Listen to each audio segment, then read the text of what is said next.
Hello everyone, going out for another ride today. Got a couple of reviews to do, one on a new knife, which is the Bushcraft store Grizzly, and the other one I'm going to try and do, although the snow is really quite heavy so I might have to do that when I get back, is the removal technique, if you like, that I use to get the frame out of my stubborn pack. Mike Morton, one of my subscribers, has asked me maybe I could do one. Little video, so they'll do that either in the forest or when I get back. But I'm going to head off now because the camera's different at the moment. I've got my helmet cam on, so I'm going out on the bike. It's really coming down quite a lot now, the snow, and hopefully, we should get some decent footage. I'll get back to you in a bit.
Guys, sorry about the schmear, hang on.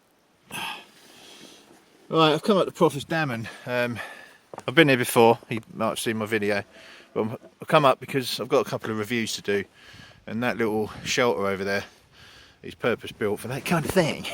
So I'm going to get in there because it snow's coming down quite a lot. It's not cold today.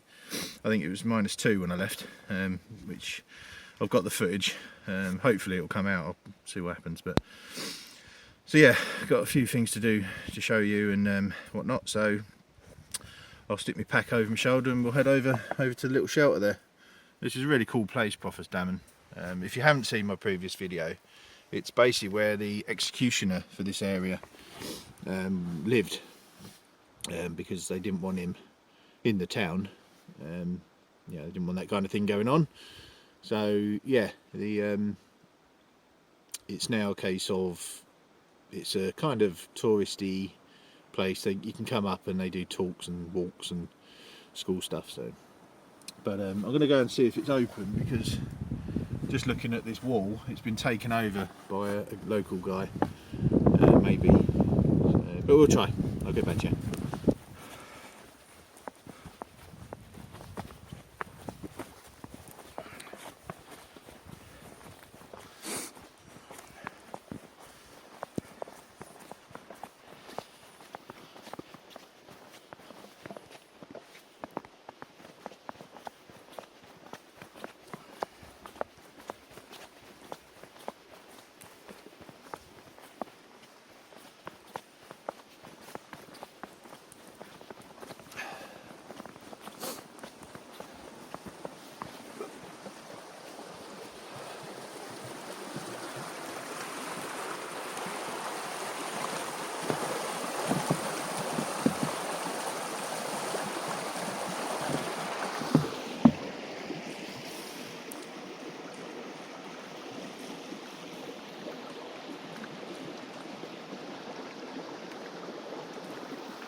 See some deer prints here.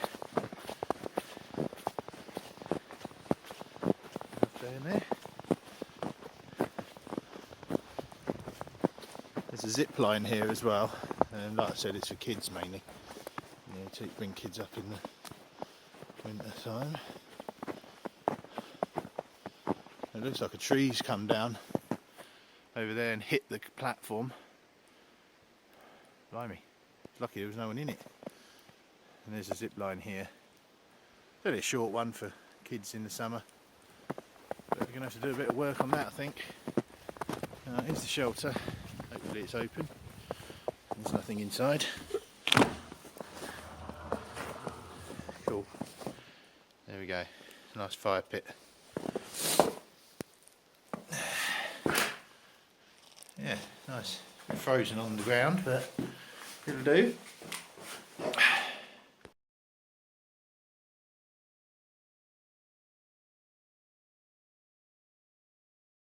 Hi guys.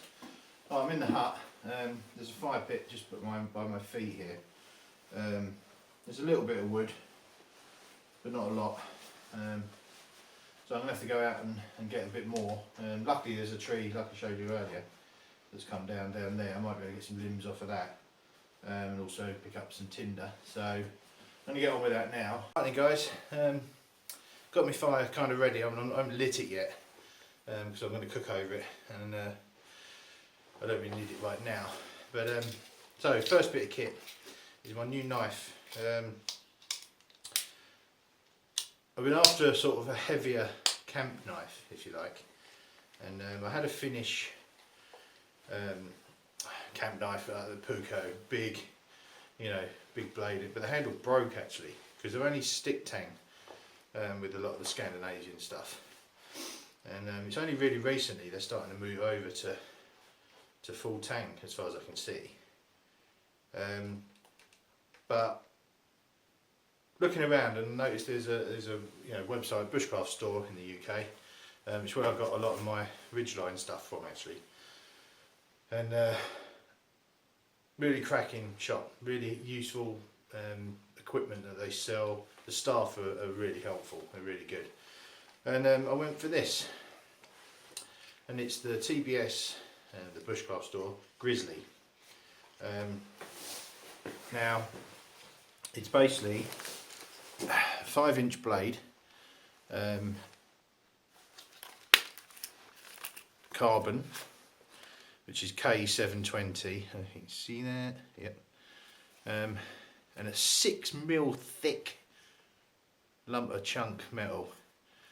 There's the Grizzly, laser engraved, I believe. And you've got 3 holes. 3 pins. And your lanyard hole. Now I went with curly birch purely on a financial basis. I actually wanted the Turkish walnut because I live in Scandinavia and nearly every knife you look at and buy has curly birch in it, and it would have been nice to have something slightly different, but I couldn't afford it, slightly more expensive, so I went with the curly birch. But it's a monster, and it comes out the packet razor sharp, and it is proper sharp. I'm not going to do this paper test because why would I ever want to be cutting paper with it? I just don't see the point in that test. Yeah, it shows that it's sharp and then there's no burrs on the blade, but I'm not cutting paper. If it cuts through wood like butter, then what do I care? I didn't go with the matching fire steel because I have plenty of these different versions like antler and wood and stuff. My neck knife has actually got the matching one for this, and I've got this Karaswando Kniven horn on here. The sheath is really cool. I believe it's the same model or same design as the Boar, which is their other knife. So it's kind of a wraparound sheath, like so, and then you popper it. I went with the full-on, everything comes with it. So it came with a DC4 in here, which you just popper, pull out. It comes with a fire steel and a striker. And also you get these loops on the back which are Velcro. I'm not sure how long that will last, but time will tell. To put on a belt, I believe, so you can have it, you know, that way or whatever. And I also got the added dangler. I could have made a dangler, to be honest, but I wanted it to match. I wanted the same tone of brown for aesthetics more than anything. And then you've got a belt loop on the back.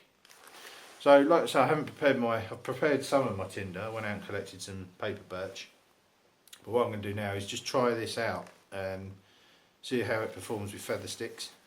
Don't normally bother with feather sticks personally, but I'll try it. And a bit of battening. I don't like battening with knives. I prefer to use my axe, but this is supposedly designed with that kind of in mind. They do say on the website not to, or they don't recommend doing it for prolonged periods, but like I say, I normally use my axe, but I want to see what it copes like, so I'm sure it'll be fine. So yeah, I'll crack on. I'm sure you can see this fire pit. And what have we got here? See, a few of these bits are stuck to the floor. It'll do it for me. Don't need a lot of wood. This will do. So, see how we go.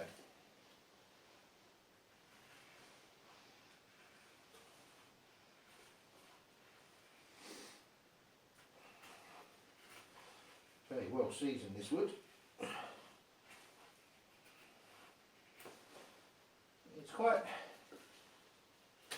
It's working, but see that? I mean, it's shaving it off. It is sharp.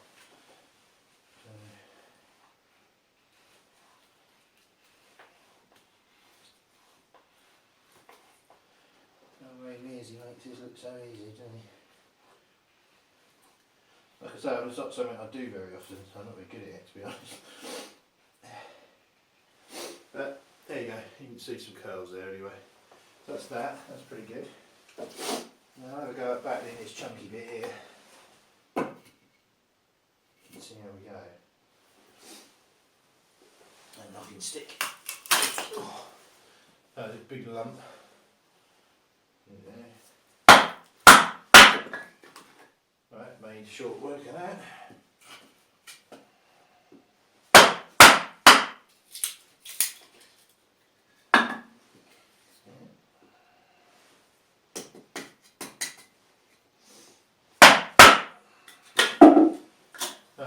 It works, as I expected it would. Yeah, I'm quite pleased with that. I'm more than happy with that. We'll test it with the fire steel, because they've basically, part of the design with the Grizzly is on the back there, a little hole, little divot, is designed for the fire steel. So, let's get some the tinder out. Still using my pouch, which is cool. Let's put that there. Let's get a board. Need a board. That'll do.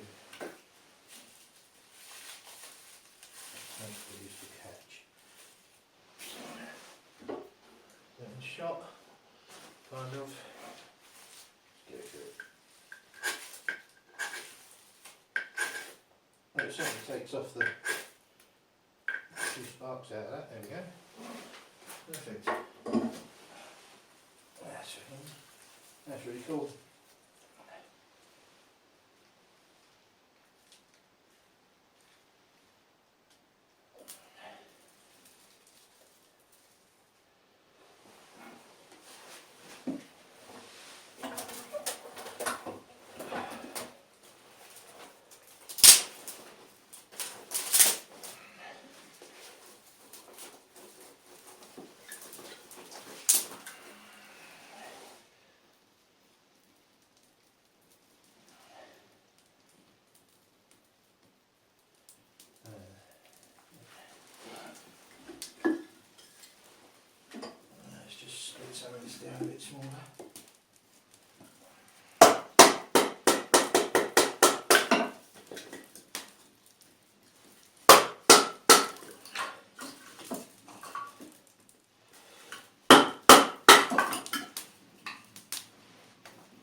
good thing is this is basically a teepee, so at the top there's an open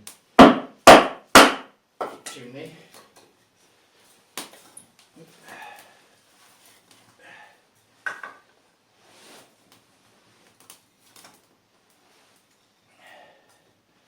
And what I tend to do, what I like to do with the fire, if I'm cooking on it, is build a teepee fire, and that basically generates very quick burning, and then as it collapses it picks up the rest,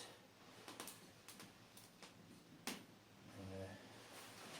you've got a bit better coals.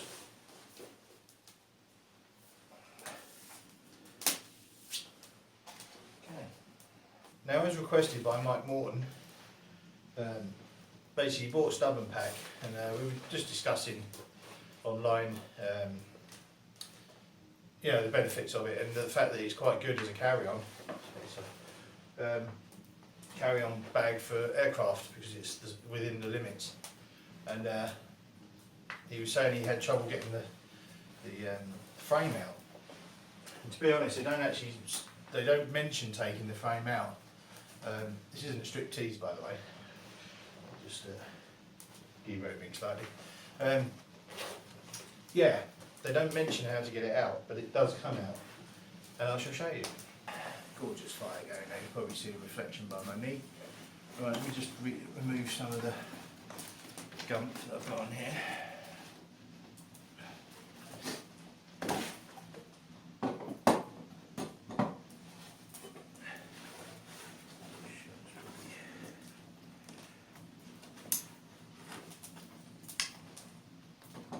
Guaranteed someone will turn up. Moths around a lamp, isn't it? And you have a fire going. Right, obviously the first thing to do is to remove everything from inside. Right, so on the lid you can unzip, pull that, and that just lifts off. Then you've got a tab inside on the back half, you know, where your straps are. You undo that, and then these side pieces here and here you pull.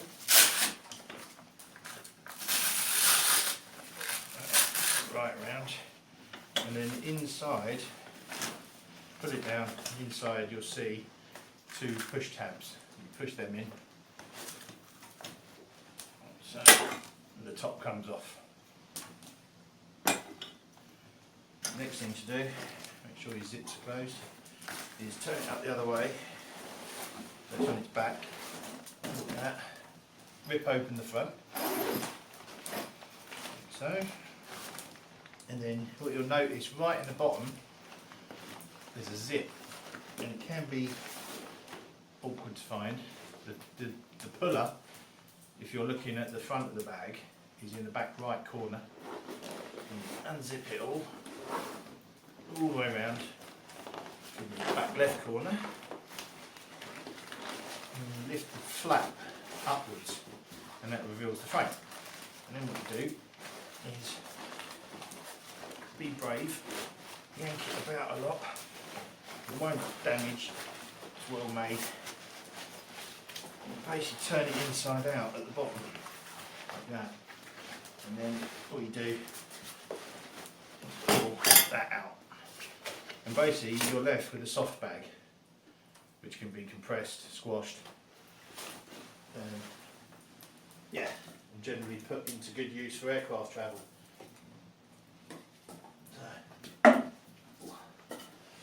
So I hope that helps, Mike, and putting it back to just the reverse. It is fiddly. I don't think it's really been designed to be removed that that often. And obviously maybe they did it as a, I don't know, no, it must be designed to come out, but it's not the easiest method. But anyway, there you go, Mike. Frame removed, you can use it as a normal soft back, day bag or whatever, and very good bag. I hope that helps. Right, I'm going to get back to putting this back together again and get my lunch on.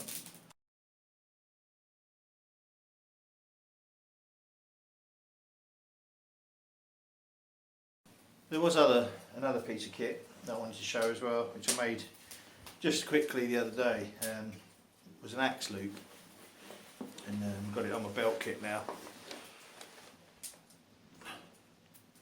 Very simple. It's just basically 2 pieces of leather, one wrapped round horizontally, one wrapped round vertically with a gap big enough for a 2-inch belt, and then riveted together and stained and then treated with leather balm to make it water resistant. And nice and simple.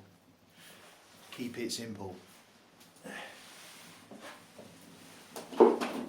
So yeah, kit wise I'm quite pleased now with what I've got, and it's taken a long time to get me to the point that I'm 100% happy with my setup, but I think I am now. And yeah, adventures are to be had. Well everybody, that was a nice lunch out actually. You can just see the hut behind me here. Yeah, it's a nice place to come. You can probably see the snow. We've had quite a lot today and it's still snowing, quite heavy. But it's been a pleasurable trip. I hope the review of the knife is sufficient. Like I say, it's the first time I've used it. It performs as a knife I think should. And yeah, quite reasonable. I actually paid £188. That was including delivery.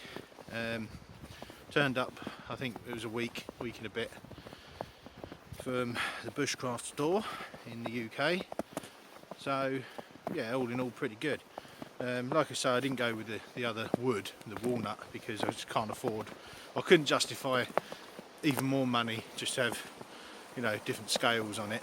But no, I'm happy with it. It's yeah, a cracking knife. It's what I wanted, a bushcraft stroke camp knife. You know, like I say, I carry my WM1, the Faulkner neck knife, as my kind of normal doing little camp job knives. This is purely for sort of the bigger jobs, but yeah, so I'm happy. Mike, I hope my video of the stubborn pack frame removal is good enough. If not, let me know. I'll gladly do another video, maybe do one in my house or somewhere like that, you know, so you can see better. But I mean, it is pretty self-explanatory. It's just fiddly, and you do feel like, you know, you're going to knacker the bag by sort of yanking it about. But trust me, it's a strong bag. It won't break. So yeah. Anyway, guys, I'm going to head back. I'm going to ride my bike home in the snow. Might go the long way around, and I'll see you in the next video, which will be next week. Thanks for watching. Bye.